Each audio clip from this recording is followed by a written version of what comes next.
زۆر باشە ئێمە دەمانەوێت قسە لەسەر ئەم بابەتە بکەین. میوانێکمان هەیە لەگەڵ میوانەکەمان پرسی زیاتر سەبارەت بە تێڕوانینی ئەمریکا بۆ سەقامگیری سووریا دەکەن. میوانەکەمان زۆر بەڕێز وەلید فارس ڕاوێژکاری پێشووی کەمپینی هەڵبژاردننی ترامپ ڕاستەوخۆ لە واشنگتۆنەوە لەگەڵماندایە. بەڕێز فارس ئەم کارەتان باش گەلێک سوپاس بۆ بەشداریکردنتان لەگەڵمان لە ژووری هەواڵی کوردستان 24 بۆ خۆ داگاداری کۆبوونەوەکەی نێوان وەزیرانی دەرەوەی فەرەنسا و سووریا و نێردەی تایبەتی ئەمریکای تو لەسەر 6 خاڵ ڕێکەوتون. بەڵام پرسیار ئەمەیە بۆ خۆشت باش دەزانی سووریا وڵاتێکی فرەئاین فرەنەتەوە پێکاتەی جیاوازی تایە.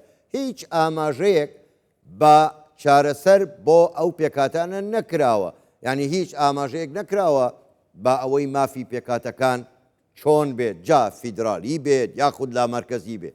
پرسیار ئەمەیە بە بێدانان بە مافی پێکاتەکان سووریا سەقامگیر و یەکپارچە دەبێت وەگەوەی ئەمریکا دەیەوێت؟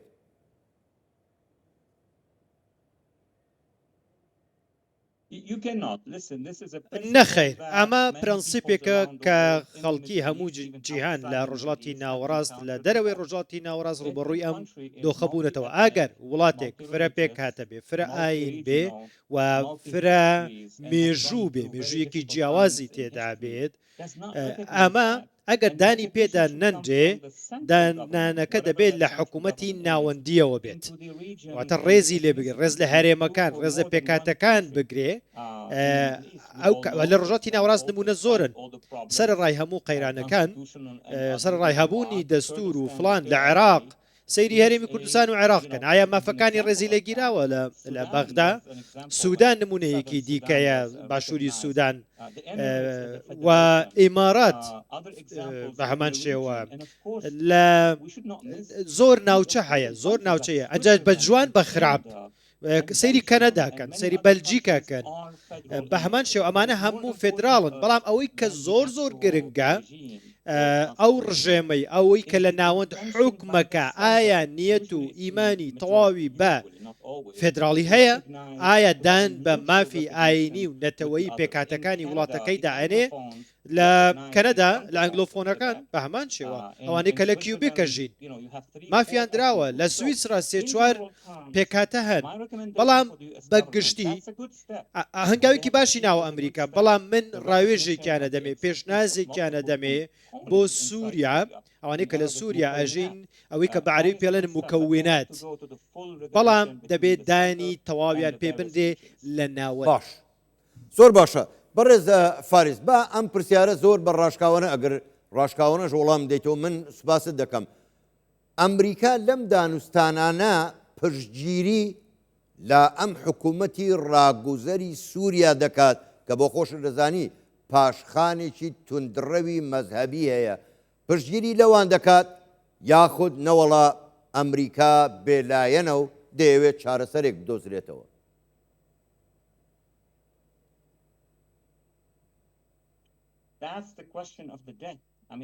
ئەمە پرسیارێکی زۆر زەحمەتە. من بە تویت، بە قسەکردن بە نامە، بە وتوێژ لەگەڵ کۆنگرسمانەکان ئەمەم هەموو باس کردووە.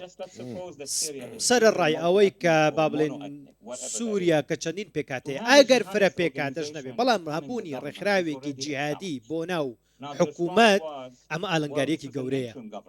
باشە ئەڵێن حکوومەتی ڕاگوزەرە، باشە، بەڵام جیهادیە.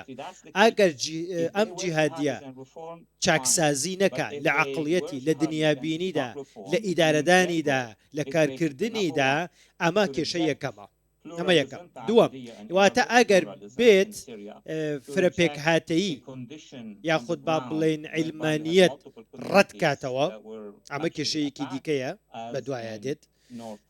وەکەوەی کە با بڵێن لە باکووری ڕۆژهەڵاتی سووریا کە هێزەکانی سووریای دیموکرات هەن، کورد هەیە و چەند هەفتەیە لەمەوە بەربینیمان 2 هەفتە لەمەوە بەر بە دیاریکاری بینیتان لە سوێدا چی ڕوویدا کە خەڵکی کوژرا، خەڵکی تیاچوو، کێ بوون ئەمانە؟ ڕوونە. بابەتێکی دیکە سووریا شوێن و لانکەی سونەی لیبرال بووە. ئێستا کەسێکی جیهادی، سیستەمێکی جیهادی، عەقڵیەتێکی جیهادی هاتووەتە سەردەسەڵات دەبێ ئەمریکا زۆر ئاگادار بێ دەبێ هەنگاو بە هەنگاو بچێتە پێشەوە بۆی کە ڕیفۆرم بکەن چاکسازی بکەن من بە حکوومەتەکەی خۆمانم وتووە بە ئەمریکا وتووە وتومانە دەبێ ڕاگەیەندراوێکی ڕوون و ڕاشکاوتان هەبێ پێیان بڵێن دی جیهادایز واتە لە جیهادی داماڵین واتە بەڕوونی بە هەموو دنیا زۆر باش. سووریەکان بڵێ ئەبێ ئەم عقلیەتە نامێنێ واتە زۆر باش. دواتر نەڵێن ئێمە بە هەڵەدا چوین بۆی ئێمە چاوەڕێکین بزانین ئەم ئیدارەیە ئەتوانێ ئەو کارە بکە باش بەڕێز فارس دو پرسیار ئەگەر بە کورتیش وەڵام دەیتەوە من سوپاست دەکەم تۆ چاک باسی سووریات کرد بۆ خۆشت دەزانی یەک دۆستی نزیکی ئەمریکا و هاوپەیمانی کوردەکانن لە سووریا باشە ئەگەر هاتو حکوومەتی سووریا وەکو چۆن پەلاماری عەلەوی و دروزیەکانیدا ئەگەر گەرنتی چییە کە ئەمریکا پارێزگاری لە هێزەکانی سووریای دیموکرات و لە کوردەکانەکە ئەگەر حکوومەتی سووریا هەنگاوێکی لەو جۆرەینا